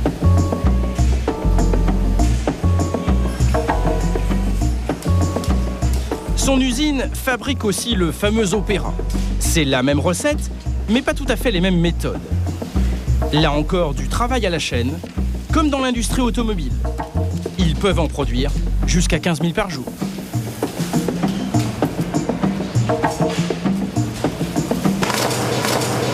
Ici, les ouvriers n'ont aucun diplôme de pâtissier. Karim a dû tout leur apprendre sur le tas. On mettrait un petit chouille, parce qu'en fait, ceux qui sont sur le côté, ils en ont moins que ceux qui sont là. Et après, avec le froid, ça disparaît. Donc un petit peu, c'est pas beaucoup, pas trop, mais un peu plus, surtout sur les côtés. Merci. Mais sa grande innovation, c'est une idée toute bête. Il suffisait d'y penser. Pour pouvoir transporter les petits fours, on les congèle. Restait encore à trouver l'emballage. Ce sera sous plastique et sous vide. Karim a eu l'idée en voyant les paquets de saumon fumé dans les supermarchés. C'est un peu trop sous-vidé quand même.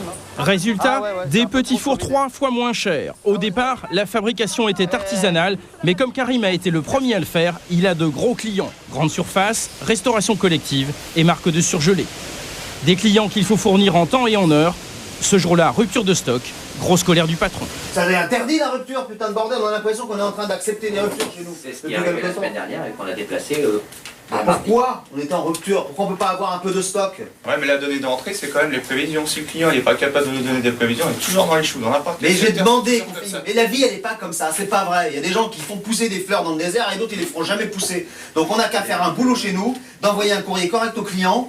Et un truc, en leur parlant, j'ai demandé cette lettre, on l'a même pas un mois pour avoir une lettre. Mais c'est une réalité, c'est comme ça. C'est bon? C'est quoi le souci? Ah non, il y a un client qui est en rupture, donc c'est comme si vous allez au boulanger, vous allez chez le boulanger, il n'y a pas de pain, il n'y a pas de pain, il n'y a pas de pain. Ben, s'il n'y a pas de pain, vous changez de boulanger. Et moi, je veux pas qu'ils changent de crèmerie, les clients, je veux qu'ils restent chez moi. Alors, pour qu'ils restent chez moi, il faut qu'ils aient les produits quand ils les demandent. Voilà. Les commandes ne cessent de grossir, le travail est dur. Et chaque mois, il faut remplacer 40 ouvriers qui jettent l'éponge. Problème, les candidats ne sont pas toujours motivés. Qu'est-ce que vous venez faire ici alors? En fait, j'ai cherché du travail pour travailler, faire de l'argent. Parce qu'en fait, c'est une des seules entreprises dans le coin qui recrute, donc c'est pas facile. Parce qu'à Normandie, il n'y a pas trop de travail, donc voilà. Vous pensez que c'est dur la production? Ça a l'air bien rythmé. Ouais. Ça vous fait pas peur? Bah non, je sais pas. Peut-être qu'au bout d'une journée, je m'apercevrai que c'est dur, puis voilà, je resterai le temps de gagner des sous, et puis voilà. C'est dur de travailler ici? Bah, je pense que c'est pas facile parce qu'il faut mettre les cerises sur le gâteau. Donc mettre des cerises sur les gâteaux, au bout d'un moment ça va bien, mais c'est pas très marrant quoi. Donc je pense que c'est pas rigolo comme boulot. Mais il paraît qu'il y a pire que nous, c'est les sardines. Faire des sardines, les vider c'est pire. Bon, alors. Bonjour. Comment motiver des ouvriers payés à peine plus que le SMIC et qui font des tâches répétitives? D'abord, Karim a instauré une prime de 40 € par mois pour récompenser les plus rapides. Autre problème, l'absentéisme. Et là encore, il l'a réglé par une prime de 40 €. On la touche à la fin du mois si on n'a pas été absent ou en retard une seule fois. Bon, c'est pareil, hein, si on est absent une journée, on n'a plus de prime, alors non. Donc c'est vrai qu'il y a eu un mois où je ne l'ai pas eu parce que j'étais absente. Les commandes affluent, particulièrement à Noël, et parfois, on l'a vu, l'usine a du mal à faire face. Karim projette déjà de doubler sa surface de production. Mais en attendant, il ne court pas après les clients. Luxe suprême, il peut se permettre de les choisir. Ce matin, il échange quelques mots d'arabe avec ses clients venus des Émirats. Nice to meet you. Les deux hommes connaissent apparemment les produits et ils prétendent pouvoir passer de grosses commandes car ils fournissent les palais des Émirats. C'est le monde à l'envers, ce sont eux qui vont tenter de séduire Karim. La clientèle, on peut penser à une clientèle niche, mais je dirais aujourd'hui les palais c'est quand même 4000-5000 mètres carrés aux Émirats et quand ils invitent, ils ne lésinent pas sur les moyens. C'est-à-dire que vous allez avoir 10 personnes pour dîner, vous en allez avoir 250 personnes pour, en termes de, je dirais, D'accord. de nourriture proposée. Regardez par exemple sur ce journal. This is a newspaper. Ah yes. Okay. This is Voilà notre président. Yes. Okay. Voici le fils de notre président. Et ça, c'est nos produits. Opération séduction à l'oriental. Monsieur Saïd lui montre sur le journal qu'il est un proche du chef de l'État, le cheikh Zayed. Pour le convaincre, il lui montre même les plateaux en argent qu'il utilise pour les petits fours du palais. Et regardez là. Voilà encore le fils du président. Et ça, c'est moi. Et ça, c'est un énorme gâteau, mais vraiment très gros, 2 mètres par 1,50 m.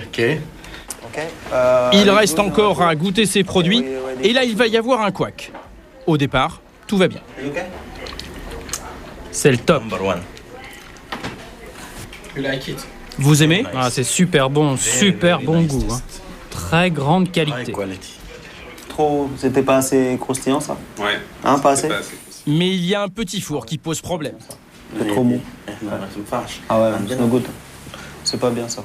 C'est-à-dire que ça, c'est pas qualitatif puisque c'est mou et ils doivent être croustillants, vous voyez, donc ça s'écrase. Concrètement, ça veut dire que le produit il commence à minuit, la fabrication des produits. Et les produits, tellement il y en a à faire, ils attendent dans la production, ils attendent jusqu'à temps qu'ils soient finis. Et tout ce temps qu'ils attendent, ils prennent de l'humidité et ça donne ça. Merci beaucoup. Merci. Again. À bientôt. Au revoir, monsieur. Merci. Au revoir, monsieur. Est-ce à cause de ce défaut de fabrication, les hommes d'affaires repartent sans passer aucune commande. Tout ça devant notre caméra, Karim est vexé. Donc, le produit avait prévu, ça. Alors il va convoquer les responsables, le directeur de production en chemise bleue et à sa gauche Clotaire Hubert, le chef pâtissier. Ce produit-là était pas bon. Apparemment, quand on le touche, on sent, regardez tous, hein, on est d'accord qu'il est, voilà, ça a rien c'est pas bon. Hein, voilà. Donc on a ce problème-là. Alors ce qu'il faudrait trouver, c'est le numéro de lot, combien de palettes on a fabriqué de ce produit. Et on va les changer tous. Alors on va ouvrir les boîtes, jeter les plastiques qui a coûté, dégager tout ça et changer avec des produits que nous allons refaire conformes au cahier des charges qui est le nôtre, puisque c'est un produit maison. Donc ça va coûter 30 000 francs, un truc comme ça. En juin dernier, Karim a déjà dû réexpédier à un client une commande complète pour un montant de 220 000 €. Tout ça commence à lui coûter très cher. Tartelettes à l'abricot, aux fraises, aux kiwis ou aux figues, Karim a une gamme de plusieurs centaines de petits fours différents. Et il doit sans arrêt en inventer de nouveaux. Tout à fait. Tout repose sur les épaules de Clotaire Hubert, le chef pâtissier qui l'a débauché chez Dalloyau.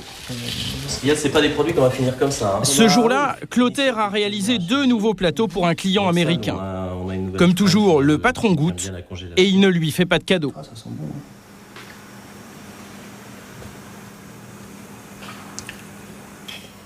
Un bon retour, mais je trouve qu'il est acide.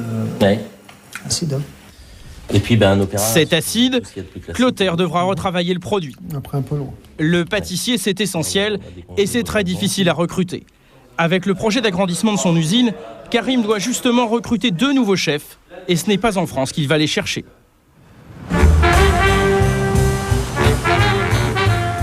Las Vegas, dans le désert du Nevada. Okay. Karim est venu y passer 3 jours pour tenter de trouver un nouveau pâtissier. Non. Clotaire est du voyage, tout comme Stéphanie, la directrice export. Ouais. On est à Las Vegas, là. On est à Vegas, on est à côté de la Tour Eiffel où tu es bien me promener. Là. Ils se rendent au championnat du monde de la pâtisserie car ils ne veulent pas embaucher n'importe quel pâtissier, mais un vrai créatif. Et ce n'est pas facile à trouver. Ici, justement, les meilleurs sont là. Une quarantaine de pâtissiers venus de 12 pays. Ils vont se disputer la couronne mondiale au cours d'une vraie compétition. Dans le public, ils ont même leurs supporters. 3, 2, 1,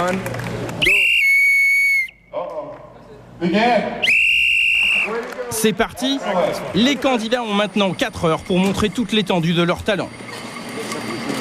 Pour remporter les faveurs du jury, il faut faire vite, beau et bon.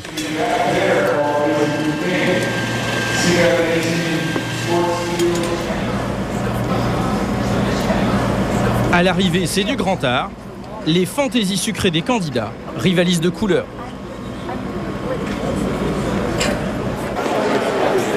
Karim de Roise n'en perd pas une miette. Il photographie tout ce qu'il voit. Ça permet aux collaborateurs de voir ce qu'on a vu. Ça permet aussi de ressortir, de dire « Ah tiens, c'était une idée, et puis le temps a passé, on ne s'est pas servi de cette idée-là, et de la ressortir. » Au concours de la plus belle pièce montée, ce sont les Coréens qui emportent le titre mondial. Ils ont réalisé un dragon de plus de 1 mètre de haut, tout en sucre. À Las Vegas, Karim a sous la main les meilleurs de sa profession. Reste à convaincre l'un d'eux de mettre son talent au service de ces petits fours surgelés. Et c'est dans les coulisses de la compétition que tout se passe. Karim et ses collaborateurs partent à la chasse au grand chef. Oui, tu voulais me parler? Bonjour monsieur. Nicolas Boussin. Ah, c'est vous? Vous connaissez mon ex-femme, Jocelyne? Ah ouais, je connais bien. Moi, Clotaire, il m'a dit, je connais un gars, si on l'avait avec nous, c'est pas 30 millions d'euros de chiffre d'affaires qu'on ferait, c'est 50. Ah, je ne sais pas, mais bon, toujours est-il que... Ce jeune homme l'intéresse. Karim le connaît de réputation. C'est un meilleur ouvrier de France. On le voit à ses bandes tricolores sur sa chemise, un label qui compte dans la pâtisserie mondiale. C'est du cognac, c'est des oranges, donc c'est impeccable. Et nous, on a du sucre, on a du chocolat. Ça va bien ensemble. On a du grand marié. On a tout le reste. Karim lui propose au moins 5 000 € net par mois. On pourrait penser qu'il a le plus grand choix sous la main, mais il fait chou blanc. Il va quitter Las Vegas sans avoir trouvé son pâtissier. Toutefois, il n'a pas fait le voyage pour rien. Le lendemain, il a un rendez-vous de la plus haute importance avec l'un des fournisseurs de Walmart, la plus grosse entreprise du monde. L'homme s'appelle Bart et il achète ferme pour 500 000 $ de petits fours. Pourquoi est-ce que vous achetez à une compagnie française et pas aux États-Unis? À cause de la qualité. Ces petits fours sont faits à la main. Et ça, c'est tout à fait unique.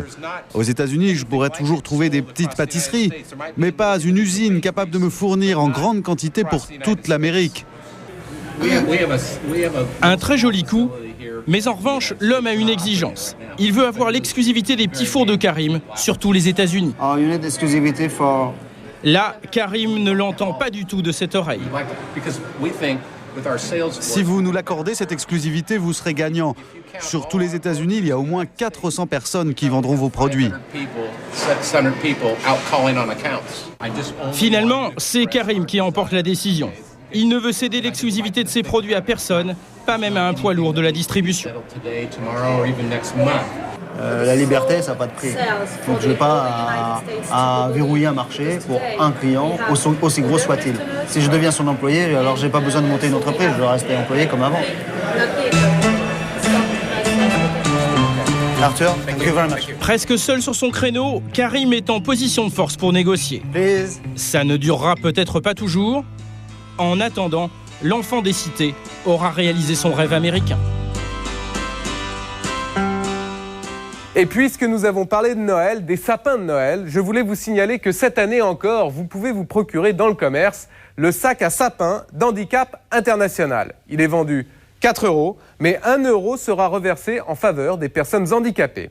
Quant à nous, eh bien, on se retrouve dans un mois pour une émission qui nous concerne tous, puisqu'elle sera consacrée au nouveau roi des services. Vous allez découvrir tout le business des services à domicile que ce soit le dépannage de votre ordinateur ou la livraison des courses. Nous vous proposerons aussi une enquête sur un véritable phénomène, les cours à domicile. Comment concurrencent-ils l'école? Quelles sont leurs méthodes pour améliorer le niveau scolaire de vos enfants? Cette émission est maintenant terminée. Nous l'avons préparée avec François Ducroux, Laurent Huberson, Jérôme Dindar, Emmanuel Leclerc et Pénélope Ponté. Si vous le souhaitez, vous pouvez bien entendu discuter entre vous des sujets de cette émission sur le site m6.fr. Tout de suite, secret d'actualité, meurtre au Vatican, une étrange affaire. La semaine prochaine, zone interdite avec Bernard de la Villardière, de Marrakech à Courchevel, dans les coulisses des vacances de luxe. Bonsoir et surtout, bonne fête de fin d'année.